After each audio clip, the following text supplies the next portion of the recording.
মাদারীপুর সরকারি কলেজ থেকেই মূলত আন্দোলনটা শুরু হয়। এরপরে আন্দোলনটা চলতে থাকে। আমরা মোস্তফাপুর থেকে যেদিন আসি সেদিন আমরা বাস স্ট্যান্ড ক্রস করার পর আমরা হেঁটে আসতেছিলাম। আমরা বাস স্ট্যান্ড ক্রস করার পরে কিন্তু হঠাৎ করে সাডেনলি আব্দুর রহিম আমাদেরকে বলে যে আপু আসলে আমরা এখান থেকে চলে যাব, আমরা আসলে আমাদের কাছে খবর আসছে এখানে হামলা হতে পারে, আমরা এখান থেকে চলে যাব।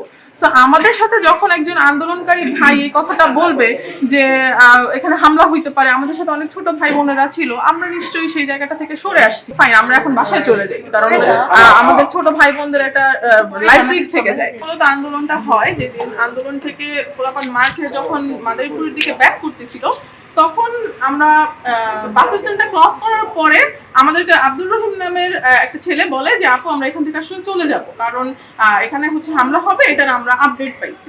প্রথম প্রশ্নটা হচ্ছে যে ওদের কাছে ইনস্ট্যান্ট এত আপডেট কোত্থেকে আসে, এটা হচ্ছে প্রথম প্রশ্ন। দ্বিতীয় প্রশ্নটা হচ্ছে যে হ্যাঁ আবার ইনস্ট্যান্ট আপডেট দিতে পারে একজন, হয়তো ওদেরকে দিতে পারে, কিন্তু প্রশ্নটা সেখানে না। প্রশ্নটা হচ্ছে আমরা যখন আন্দোলনে নামছি তখন তো আসলে আমরা সেই লাইফের বাজি রেখেই নামছি, এরপরে কেন আবার সেখানে পোলাপানকে ডিমোটিভেট করা হলো? তারপরে আমরা ভাবছি পোলাপানকে বাধ্য করা হয়েছে আসলে নিয়ে আসার জন্য। তারপরে আসলে আমরা চিন্তা করলাম যে না, এখানে ছোট ভাই বোনেরা আছে, আমরা আসলে ওদের লাইফটাকে রিস্কে ফেলতে পারি না, আমরা সেখান থেকে চলে আসলাম। চলে আসার পরে তারপরে আমরা জানতে পারি যে সেখানে ওকে টাকা দেওয়া হয়েছে, এবং সেই টাকা দেওয়ার পরিপ্রেক্ষিতে, এবং শুধু ওই দিন না, এরকম বিভিন্ন কাজ ওদের করা হয়েছে যে টাকার বিনিময়ে ওরা হয়তো মানে ছাত্রলীগ বলছে তোমরা এখান থেকে চলে যাও। সজীব সর্দার নামে একটা লোক আছে, আপনারা অনেকেই চিনেন, সেই সজীব সর্দারের সাথে ও আলাদা ওইখানে গিয়ে বারবার কথা বলছে। ও বলতে আব্দুর রহিম ওর নাম, সেটা হচ্ছে বারবার গিয়ে ওইখানে কথা বলছে। এখন প্রশ্নটা হচ্ছে ছাত্রলীগের সাথে অথবা একজন মানে সন্ত্রাসী লীগের একজন নেতার সাথে তো আন্দোলনকারীর আলাদা কোনো কথা থাকতে পারে না, সেখানে আলাদা কি কথা বললো, এবং কথা বলে এসে আমাদেরকে বললো যে এখান থেকে চলে যাইতে হবে। এখানে ছাত্রলীগের অনেক সম্পৃক্ততা আছে, সেটা নিয়েও আমরা কথা আগে পরে আমরা বলছি। আমরা বিভিন্ন জায়গায় এই জায়গাটাকে হচ্ছে বয়কট করছি, কিন্তু তারপরে আসলে এই সমস্যাটার সমাধান হয় না। ছাত্র প্রতিনিধি হিসেবে তারা বলছে, কিন্তু আন্দোলন ছিল না, এবং তারা আন্দোলনে ছিল না। এবং মাসুম বিল্লাহ হচ্ছে 16 জুলাই যেটা ওইখানে পদত্যাগ করছে, এবং সে উল্লেখ করেও গেছে, কিন্তু তার এবং ওরা কীভাবে তাহলে এখন ওরা এসে বলে যে ওরা সমন্বয়ক বা প্রতিনিধি, কারণ ওরা তো এখান থেকে পদত্যাগ করেই গেছে, তাই না? তাহলে তো ওরা সমন্বয়ক বা অন্য কোনো প্ল্যাটফর্ম, আমাদের এখানে কোনো প্ল্যাটফর্মে ওদের স্থান নাই, তাহলে ওরা কেন ভেবে করতে চায়? আমাদের এটা একটাই দাবি, আমরা ওদের ভুয়া সমন্বয়ক ট্যাগটা আমাদের থেকে উঠে দিতে চাই, এখানে ওদের কোনো স্থান নেই। সমন্বয়ক পরিচয় থানায় দালালি করতে বলতে তারা বিভিন্ন যে মামলায় বাদী, বিভিন্ন মামলা যারা মামলা হয়েছে তাদের নামে, তাদেরকে নিয়ে তারা থানায় গিয়ে সারানোরি, তারপরে বিভিন্ন অন্য যেমন চাঁদাবাজির মামলা বলেন, বিভিন্ন মামলায় গ্রেপ্তার বা বাড়ি কোনো ইসের মামলা, সেই মামলা ক্ষেত্রে তারা দেখা যাচ্ছে তাদের প্রভাব বিস্তার করার চেষ্টা করছে।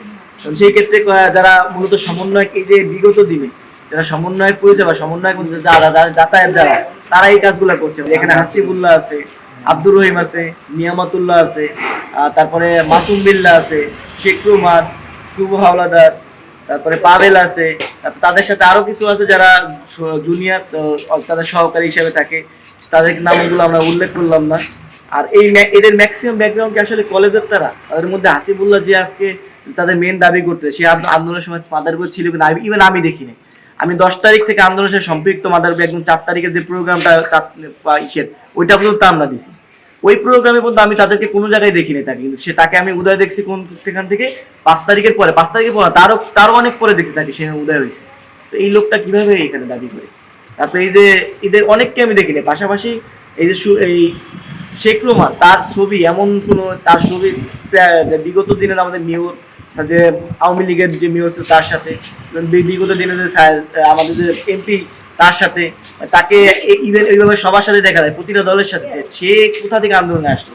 আমি তাকে কলেজ দেখেছি, আমার কলেজের স্টুডেন্টরা। পাশাপাশি যে আন্দোলন কোথায় করছে তাকে তো আমি আমার কলেজেও দেখি নাই, তাকে আমি 18 তারিখে দেখি নাই, তাকে আমি পাম্পের যে খাদ্যের ওইখানেও দেখি নাই, তাকে আমি ডিসির ভিতরেও দেখি নাই, তাকে আমি 4 তারিখে যে আমাদের যে ইভেন্ট ওইটা তারা বয়কট করছে, তার থেকে আমরা যখন আন্দোলন ডাক দিই বিশেষ সামনে এক দফার কবরের দিন, এক দফার দিন, ওই এক দফার দিনে আমরা যখন 4 তারিখে করি, তখন সেই ক্ষেত্রে তারা বয়কট করছে। ইভেন যে মাসুম বিল্লাহ তার সাথে চলে যাচ্ছে, এখনো ছবি আছে, যে সম্রাট জিল্লুর রহমান, ও ওই দিন নিজে শাহজাহান খানের সাথে মিছিল দিছে একদম। আমরা যখন শুধুমাত্র আমাদের ডিস্টেন্স ছিল 50 গজ বা 60 গজের মতো, যখন শাহজাহান খানের লোকজন আমাদেরকে ওইখানে যাইতেছিল এমন অবস্থা ছিল, তো সেই ক্ষেত্রে তার লোকজন আর সেই সম্রাটের সাথে এখন তারা মিল্লা কাজ করতেছে। এই বিষয়ে আমরা অলরেডি কয়েকবার জানানো হয়েছে, কারো আমাদের ডিরেক্টলি বা ইনডিরেক্টলি অনেকের জানানো হয়েছে, তারাও এই ব্যাপারটা নিয়ে কিছুটা করতেছে। তাই জন্য কমিটির ব্যাপারে তারা অনেক আগে লিস্ট পাঠাইছে, বাট তাদের কমিটি এখন হইতেছে না। হাজারো প্রমাণ আমাদের মাদারপুর সোশ্যাল মিডিয়াগুলো ঘুরতেছে, এই লোকগুলোকে যাতে এদের এগেনস্ট স্টেপ নেওয়া হয়, এইটাই আমাদের মূলত দাবি।